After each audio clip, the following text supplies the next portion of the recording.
Hi guys, how are you guys today? I'm so excited to be here today. Thank you guys for watching. All I just aim to do is just help someone. It doesn't matter how many people, even if it's one person, I will feel absolutely contented and I will feel purposeful as well. So, I did say in my last video that I would be talking about letting go of people and either those that live your life, either live your lives even either voluntarily or those that live without closure or without reason. I did say I was talking about that, and but my just to state that my topics are actually subject to change, so depending on what falls on my heart stronger in the week, depending on really where God takes me really, and I do listen to my heart a lot. So instead, I would be talking about women empowerment today. Um, so I love women empowerment topic. It's one of my favorite topics. I love empowering another woman. I love being empowered by another woman. And all my role models, a lot of them are not role models, but people that I listen to a lot. A lot of them are women as well. And they're strong, powerful women. And I love that. Nothing better than that. And I would like to reflect myself that way as well. So I thought to share my a bit would it's called Thou Shalt Be Nothing But a Queen. Yes, I do believe women are queens. I love being a woman. I absolutely love being a woman. I think I wouldn't change it for the world. I thank God for my gender every day because I believe it's the essence of the universe. It's one of the most powerful gifts God has ever given me. And so just to give you a bit of definition about womanhood. Um, a woman is a mother, she's a daughter, she's a wife, she's a sister, she's a person. She's strong, she's smart, she's courageous. She gives you life. She's hope, she's beauty, she's power. We women have hearts of gold, and that's an undoubted fact as well. That's a factual information. We are the essence of the universe. If you imagine a world without a woman, John Lennon said, I love this quote. John Lennon did said at one time that behind every great idiot is a woman. How true is that? How true is that? I know it's a cliche to hear such quotes and such words, but it's actually factual as well. So before I doing is before every video I will be having a quote relevant to the topic I would be speaking on. So my quote for today is by Oprah Winfrey. I adore her. Um, she said, "Think like a queen. A queen is not afraid to fail. Failure is another stepping stone to greatness." That is so true. Failure is another stepping stone to greatness. It's not just for queens, but for men as well. And that being a factual statement, for failure, you can always use failure as a positive thing, depending on how you see it. So it's always good to see failure as a positive thing because that just takes you a step higher. It's an elevator, so it takes you up all the time as well. So what the issue is today is that I do believe that women are queens. I believe that we are purposeful. I believe that we are the essence of the universe. So, but a lot of women have not ascended that throne. They have not ascended the throne in terms of they have not accepted the crown. They have not sat on the throne. And a lot of women haven't done that. So I would be speaking about that and why some women haven't done that or what might be a reason for that as well. Um, I would also like to state that firstly, it's very important that a woman ascends a throne. It's very important. It's crucial that she does that. It's not just an inheritance; it's also a right. It's a spiritual right. It's a human right. Yeah, human right. Yeah, it is. It's very powerful, and it's like the government having a benefit one side for women, and a woman does not tap into that benefit. It's why you're not tapping into that benefit. Why aren't you exercising your right? And that's what this is as well. Women need to start exercising their right. They need to start ascending that throne. It's very, very important. We cannot leave the throne empty. And I know there might be a lot of reasons why some women have not ascended that throne, and her not queening, and I know some of the reasons are, it could be their past, it could be relationships, it could be family issues, and it could be depression, it could be personal issues as well, it could be a bunch of things. But I would like to state that if it is a relationship, if a woman isn't ascending the throne because of a relationship, she needs to check and balance that relationship. If a man isn't queening you every morning, if a man isn't crowning you every morning, then you need to check that man out. Why isn't he crowning you? Why isn't he doing all the things he's supposed to do? A man is supposed to make you feel like a queen all the way through. He's supposed to see you as a queen. He's supposed to respect you as a queen.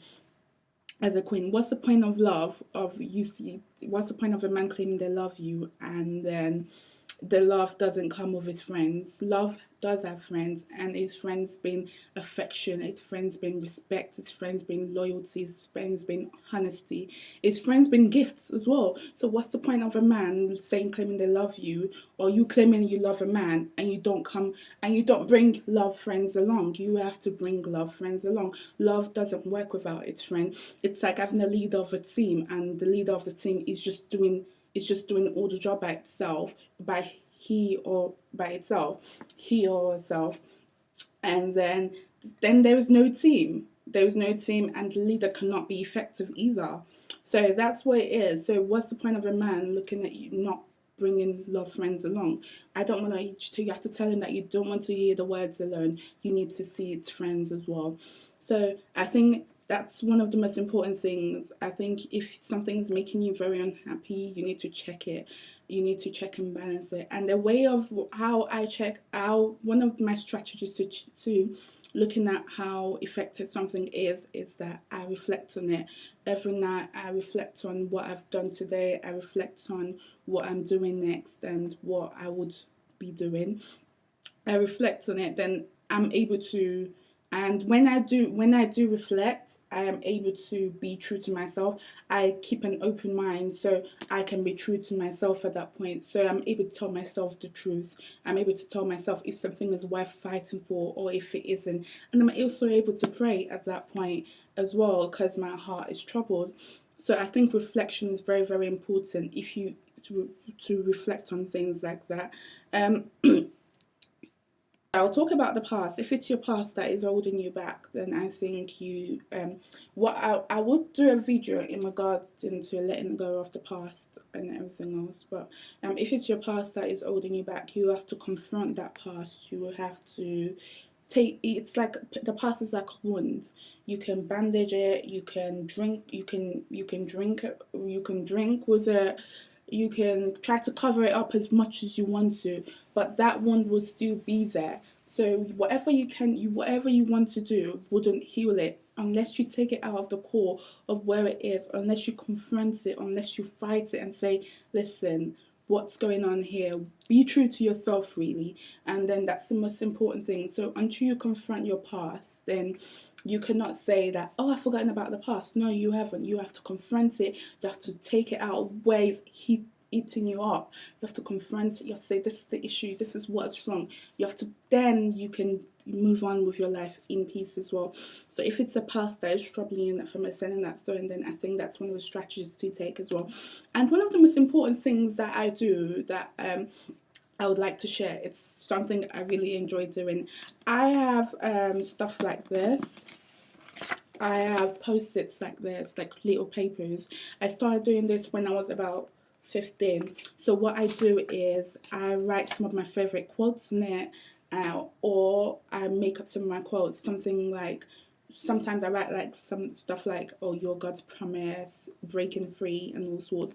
And what I do is I put them on my wall, far away from where anyone could access as well. So So I put them on my wall, I stick them there, and even though I don't read them every day, but I'm reminded of what it is that that I've put on that wall, and what is the importance of it, and that just looking at that every day helps me to just move on, and it reminds me of my purpose, of my essence as well. So I think that's another strategy. And just relationship, I know relationships always a barrier to a woman ascending that throne. It's like a man meeting me on the street, and I can tell when a man does not see my crown.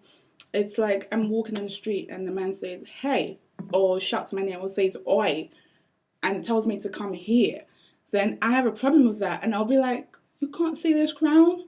You can't? That type of thing. So I know when, so I'm able to pick out people I deal with. I'm able to pick like that. You have to see me for my purpose. You have to see me for the gift God has made me. And I think a lot of women should begin to see themselves like that. I take my time with relationships. I don't just jump into anything anyhow, anytime, because I see myself as a queen, and see myself as a queen, and I don't just see myself as a queen, I see myself as also someone that is able to change another person's life. I see myself as a powerful individual that God has blessed, and I've been crowned, and I have the robe of grace wrapped around me.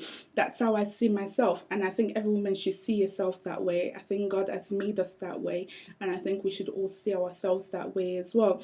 So that's why I just don't get into any relationship, because I know what benefit I could be of to a man.